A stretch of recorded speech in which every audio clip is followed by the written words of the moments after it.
In today's video, I'm going to talk about how to configure yum in Red Hat 8. Red Hat 8 में yum को कैसे configure करना है और उसके बाद सॉफ्टवेयर को कैसे इंस्टॉल करना है। तो सबसे पहले हम yum की कॉन्फ़िगरेशन के बारे में जानेंगे। तो उसके लिए पहले आपको Red Hat 8 वर्चुअल बॉक्स में इंस्टॉल करना पड़ेगा, जिसका इंस्टॉलेशन वीडियो मैं पहले बना चुका हूँ, तो आप उस वीडियो को रेफर कर सकते हो और उस वीडियो का लिंक इस डिस्क्रिप्शन में दिया गया है इस वीडियो के। तो सबसे पहले हम वर्चुअल बॉक्स को ओपन कर लेते हैं। वर्चुअल बॉक्स को ओपन करने के बाद यहाँ पर ऑलरेडी इंस्टॉल्ड रेड हैट 8 में क्लिक करके उसको रन करेंगे। तो रन करने के बाद हमें रेड हैट 8 का वर्चुअल मशीन ओपन हो जाएगा। तो रेड हैट 8 की वर्चुअल मशीन ओपन होने के बाद आप लॉगिन करके इसमें एंटर कर सकते हैं। एंटर करने के बाद आप यहाँ पर एक्टिविटीज़ में क्लिक करेंगे सो दैट कि आपको टर्मिनल मिले। तो यहाँ पर आपको दिख रहा है टर्मिनल, तो आप टर्मिनल के अंदर जाइए। टर्मिनल के अंदर जाके ही आप कमांड को रन कर सकते हो। तो टर्मिनल के अंदर आप एंटर कर चुके हो, तो यहाँ पर आप देखना चाहोगे कि यहाँ पर यम कमांड पहले से इंस्टॉल्ड है या कॉन्फ़िगर्ड है या नहीं। तो उसके लिए आप एक टेस्ट कर सकते हो, आप HTTP को इंस्टॉल कर सकते हो यूजिंग यम कमांड। तो यम इंस्टॉल HTTP, तो देखते हैं इसका आउटपुट क्या आता है। तो गाइस इसका आउटपुट में एरर आ रहा है। तो एरर दिखा रहा है कि there are no enabled repositories in /etc/yum.repos.d। तो यहाँ पर कोई रिपोजिटरी अभी तक बनी नहीं है। तो ये जो पाथ है ऊपर /etc/yum.repos.d, यहाँ पर ही हमको रिपोजिटरी बनानी है। तो इस वाले पाथ के अंदर हम जाते हैं।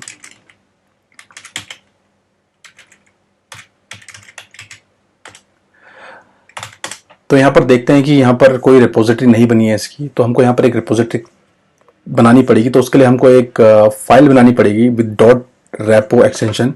तो यहाँ पर हम कुछ भी बना सकते हैं, कोई भी आप नाम दे सकते हो, जैसे कि टच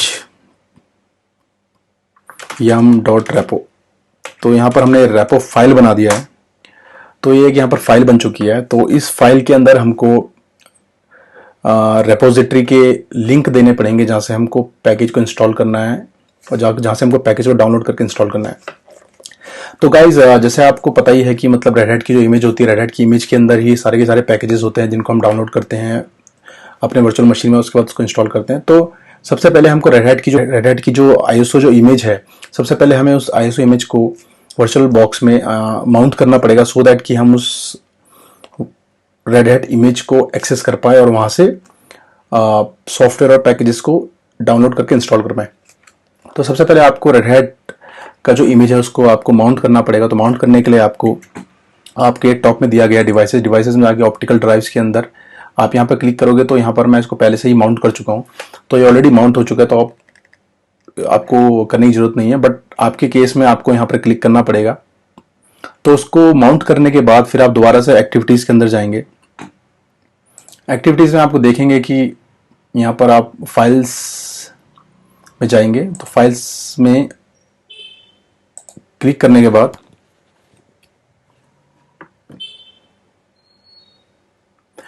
फाइल्स में क्लिक करने के बाद आप लेफ्ट हैंड साइड में देखेंगे कि RHEL-8-2, तो ये यहाँ पर माउंट हो चुकी है। तो माउंट होने के बाद इसमें हम क्लिक करेंगे तो यहाँ पर आप देख सकते हैं कि यहाँ पर बहुत सारी फाइल्स और फोल्डर्स आ चुके हैं। तो यहाँ के जो पहले 2 फोल्डर हैं इनके अंदर ही आपके सारे पैकेजेस हैं और सारे सॉफ्टवेयर हैं। तो इन्हीं 2 फोल्डर का जो पाथ है हमको यम की कॉन्फ़िगरेशन फाइल के अंदर डालना पड़ेगा सो दैट कि यम वहाँ पर कॉन्फ़िगरेशन फाइल में जाके इन पाथ को एक्सेस कर सके, यहाँ से सॉफ्टवेयर को इंस्टॉल कर सके, डाउनलोड करके इंस्टॉल कर सके। तो गाइज सबसे पहले हम एपस्ट्रीम के अंदर जाएंगे। तो एपस्ट्रीम के अंदर यहाँ पर पैकेजेस है, रेपो डेटा है। तो इसका हम पहले यहाँ पर राइट क्लिक करके इसको हम ओपन इन टर्मिनल कर लेते हैं। तो हमने इसको ओपन इन टर्मिनल कर लिया है। तो यहाँ पर इसका टर्मिनल खुल चुका है। टर्मिनल खुलने के बाद हम यहाँ पर देखेंगे कि इसका लोकेशन क्या है। तो इसका जो लोकेशन है वो है /run/media/root/RHEL। तो ये इसका यहाँ पर लोकेशन है। तो इस लोकेशन को हमको यम की कॉन्फ़िगरेशन फाइल के अंदर डालना पड़ेगा ताकि यम यहाँ इस वाले लोकेशन में आके पैकेजेस को डाउनलोड करके इंस्टॉल कर सके। तो उसके बाद हम जाएंगे यम की जो फाइल हमने बनाई थी कॉन्फ़िगरेशन फाइल, उसमें हम जाएंगे। तो यहाँ पर हमने यम की कॉन्फ़िगरेशन फाइल बनाई थी, इसके अंदर हमने अभी कुछ डेटा डाला नहीं है। तो इसके अंदर हमें डेटा पहले डालना पड़ेगा। तो इसके अंदर सबसे पहले हम डेटा डालेंगे। डेटा यानी कि जो भी पाथ है जहाँ पर सॉफ्टवेयर हैं उस पाथ का हमें लिंक डालना पड़ेगा। तो चलो इस फाइल को yum.repo को हम यहाँ पर एडिट करते हैं। तो यहाँ पर एडिट करने के लिए हमारे पास जी एडिट का ऑप्शन है, yum.repo। तो यहाँ पर देख सकते हैं कि यहाँ पर फाइल पूरी खाली है, फाइल के अंदर कुछ नहीं है। तो हमें फाइल के अंदर जो पैकेजेस जहाँ पर हैं उसका हमें पाथ देना पड़ेगा। जैसे कि आप लेफ्ट हैंड साइड में देख सकते हो कि जो पैकेज का पाथ है वो है /run/media/root। तो यहाँ पर हम इस पाथ को yum.repo के फाइल के अंदर डाल सकते हैं। तो यहाँ पर आप इसको कुछ भी नाम दे दीजिए, repo1। repo1 देने के बाद यहाँ पर आप ये जो पाथ है इसको कॉपी करके, तो यहाँ से इसको कॉपी करके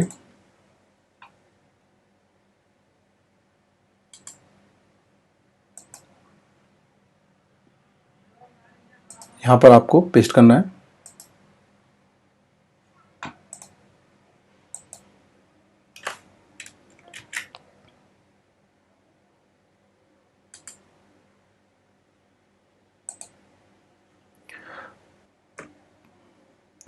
तो यहाँ पर हमको जहाँ पर पैकेजेस है उसका हमको पाथ मिल चुका है।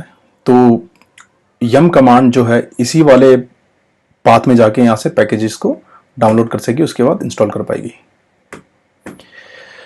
तो यहाँ पर हमको डालना है यहाँ पर बेस यूआरएल। तो क्योंकि ये एक्चुअली सिस्टम के अंदर ही है, हमको कोई इंटरनेट में नहीं जाना पड़ रहा है, तो हम यहाँ पर बेस यूआरएल डालेंगे। पहले इसका base URL equal to file, क्योंकि ये फाइल है, फिर कोई वेबसाइट का लिंक नहीं है। तो यहाँ पर आप देख सकते हो कि यहाँ पर हमने इसका पाथ दे दिया है, और यहाँ पर हम इसका जीपीजी चेक भी दे देते हैं।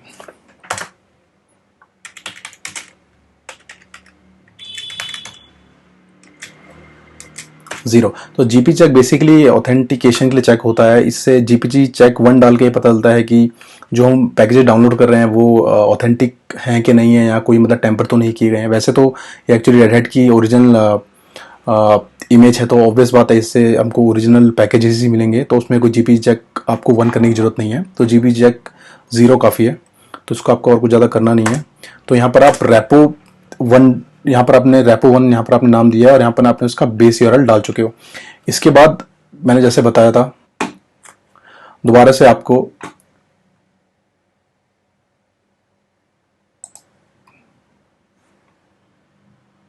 एक्टिविटीज में जाना है। यहाँ पर जाके आपको फाइल्स के अंदर जाना है।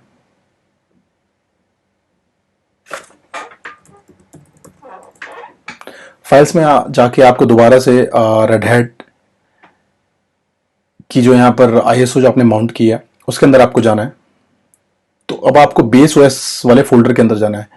तो बेस ओएस के फोल्डर के अंदर भी हमारे काफ़ी सारे पैकेजेस है, तो यहाँ का भी हमको पाथ चाहिए। तो इसके पाथ के लिए हमको ओपन इन टर्मिनल, यहीं से आप टर्मिनल में जाइए। तो यहाँ पर PWD करके आप यहाँ का पाथ निकाल सकते हो। तो पाथ आपको मिल चुका है, तो इस पाथ को आप कॉपी कीजिए। तो यहाँ पर आप इसको कॉपी करेंगे, तो फिर से इस वाले पाथ को आपको yum.repo जो हमने कॉन्फ़िगरेशन जो फाइल बनाई थी यम की, उसके अंदर आपको जाके इसको डालना है। तो उसकी जो कॉन्फ़िगरेशन फाइल है, तो आपको इसी तरह से एक और रेपो नेम देना है।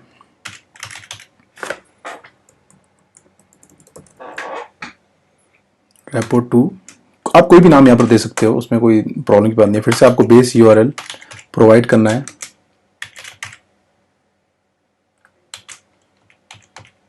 और आपको यहाँ पर इसको पेस्ट कर देना जो आपने अभी कॉपी किया है। तो ये भी यहाँ पर आके पेस्ट हो चुका है। यहाँ से एक स्लैश हटा दीजिए, यहाँ पर एक्स्ट्रा स्लैश आ गया, यहाँ पर सिर्फ 3 स्लैश होने चाहिए। तो ये भी एक हम यहाँ पर कॉपी कर चुके हैं और पेस्ट कर चुके हैं। तो फिर आपको इसका जीपीजी चेक देना है, जो मैंने जैसे बताया कि 0 डाल दीजिए, कोई प्रॉब्लम की बात नहीं है उसमें। तो यहाँ पर इसका जीपीजी चेक 0 डाल चुके हैं। उसके बाद अब हमको क्या है कि हमने yum.repo को हम यहाँ पर फाइल के अंदर हम जहाँ पर सॉफ्टवेयर और पैकेजेस हैं उसका पाथ दे चुके हैं, और इसको सेव करने के बाद जब हम यम को रन करेंगे तो यम इस फाइल के अंदर आएगा। फाइल के अंदर आने के बाद वो देखेगा बेस यूआरएल कहाँ पर है, तो इस लोकेशन में जाके वो सॉफ्टवेयर को वहाँ से डाउनलोड करेगा पहले, फिर उसके बाद इंस्टॉल करेगा। तो अब इसको यहाँ पर सेव कर लीजिए। तो ये सेव हो गया है। तो सेव करने के बाद इसको आप क्लोज कर सकते हो।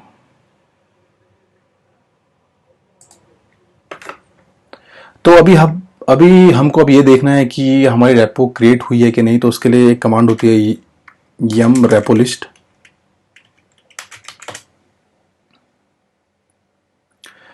तो गाइज आप यहाँ पर देख सकते हो, यहाँ पर हमारे 2 रेपो क्रिएट हो चुके हैं, रेपो 1 और रेपो 2। तो यहाँ पर हमारी रेपो क्रिएट हो चुकी है। तो अभी यहाँ पर हम इसको क्लियर करते हैं स्क्रीन को। अभी हम यहाँ पर देखेंगे कि हम HTTP को इंस्टॉल कर सकते हैं नहीं कर सकते। पहले हम देखेंगे कि HTTP का पैकेज है क्या। नहीं है कि यहाँ पर सही से कमांड डालते हैं यम लिस्ट HTTP स्टार्ट डाल के देखते हैं कि यहाँ पर HTTP के पैकेज हैं कि नहीं है, HTTP के सॉफ्टवेयर हैं कि नहीं है। तो अभी ये दोनों के दोनों रेपो को चेक कर रहा है, दोनों जो लिंक हमने डाले थे उसको चेक कर रहा है, उससे देख रहा है कि यहाँ पर HTTP के सॉफ्टवेयर मौजूद है। तो अभी यहाँ पर हमको पता चल चुका है कि यहाँ पर HTTP के सॉफ्टवेयर मौजूद है, तो हम HTTP को हम यहाँ पर इंस्टॉल कर सकते हैं। तो उसको करने के लिए हमारे पास कमांड होती है यम इंस्टॉल HTTP स्टार। तो यहाँ पर आप देखते हैं कि ये दोनों के दोनों रेपो को चेक करेगा और वहाँ से HTTP को इंस्टॉल करेगा। देखो अभी ये HTTP को यहाँ से इंस्टॉल कर रहा है। तो यहाँ पर आप यस कर दीजिए। यस करने के बाद आपको पता चल जाएगा कि ये इंस्टॉल हुआ है कि नहीं। तो इसका जो फाइनल आउटपुट आएगा हमको चेक करना पड़ेगा।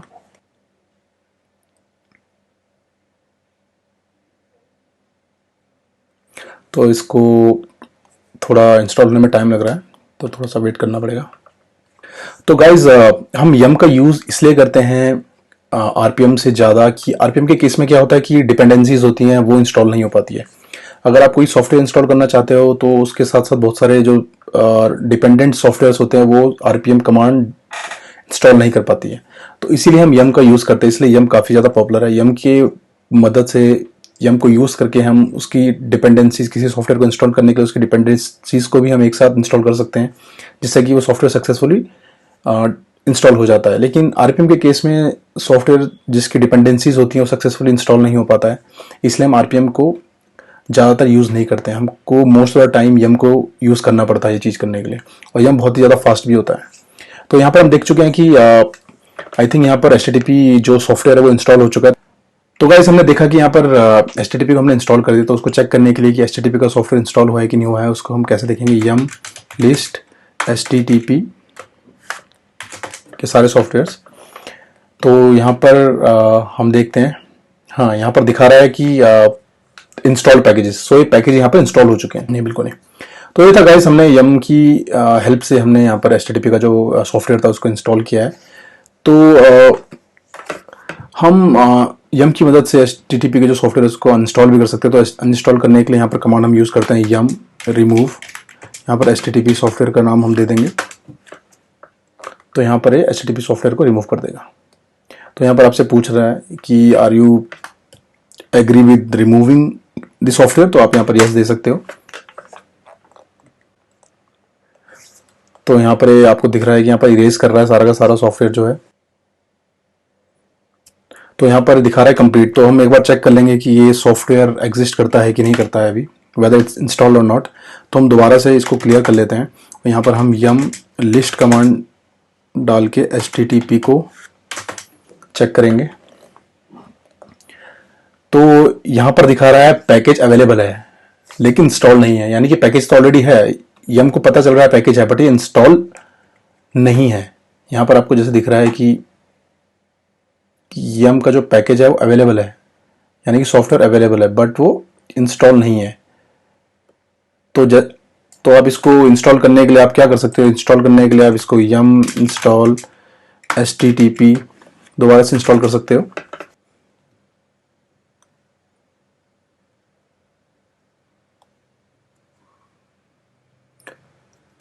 तो गाइज यहाँ पर आउटपुट शो कर रहा है कंप्लीट। तो आई थिंक यहाँ पर इंस्टॉलेशन कंप्लीट हो चुका है। तो एक बार चेक कर लेंगे कि ये इंस्टॉल हुआ है कि नहीं हुआ है। यम लिस्ट HTTP।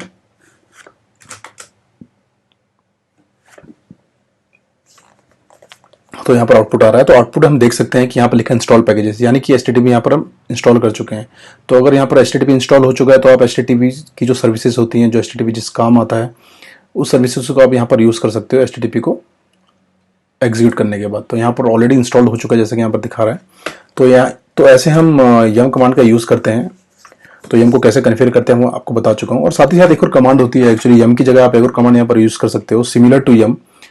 तो एक और कमांड आप यहाँ पर यूज़ कर सकते हो, उस कमांड का नाम है DNF। तो DNF एक जो कमांड है इसका आप यहाँ पर यूज़ कर सकते हो यम की जगह पैकेजेस को इंस्टॉल करने के लिए। तो फॉर एग्जांपल यहाँ पर मैं दोबारा से एक बार HTTP को इंस्टॉल करने का ट्राई करता हूँ। तो पहले HTTP को रिमूव कर देते हैं।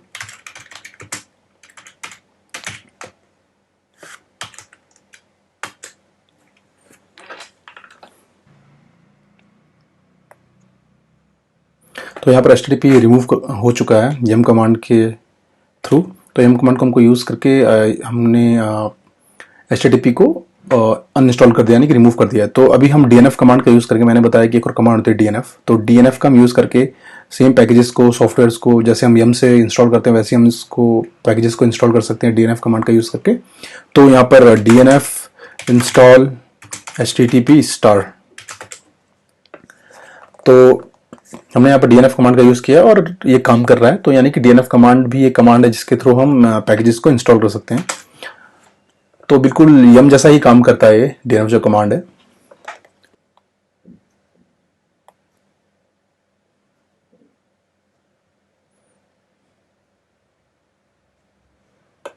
तो गाइज इंस्टॉलेशन कंप्लीट हो चुकी है DNF कमांड का यूज़ करके HTTP की। तो यहाँ पर हम देख सकते हैं कि HTTP इंस्टॉल हुआ कि नहीं हुआ। तो उसको हम DNF लिस्ट, जैसे हम यम लिस्ट करते हैं वैसे हम DNF लिस्ट भी कर सकते हैं। तो चेक करेंगे कि ये HTTP इंस्टॉल हुआ कि नहीं हुआ। तो यहाँ पर आप देख सकते हैं कि दिखा रहा है आपको इंस्टॉल पैकेजेस, यानी कि जो HTTP का पैकेज है वो इंस्टॉल हो चुका है यहाँ पर। तो इस तरह से आप DNF कमांड का यूज़ कर HTTP के पैकेज को रिमूव या अनइंस्टॉल भी कर सकते हैं। तो DNF रिमूव HTTP, तो यहाँ पर ही रिमूव कर देगा। तो पैकेज अनइंस्टॉल जब हो जाएगा तो उसके बाद उस पैकेज को आप यूज़ नहीं कर सकते। आपको अगर वो पैकेज यूज़ करना है तो आपको दोबारा से उसे इंस्टॉल करना पड़ेगा यूजिंग यम और DNF कमांड। तो गाइस यही था मतलब ओवरव्यू यम का, यम को क्यों हम यूज़ करते हैं और यम की कॉन्फ़िगरेशन कैसे करते हैं, और साथ ही साथ DNF कमांड को भी हम यम की तरह यूज़ कर सकते हैं Red Hat 8 में। So guys, if you have any questions, you can write your questions down below in the comment section.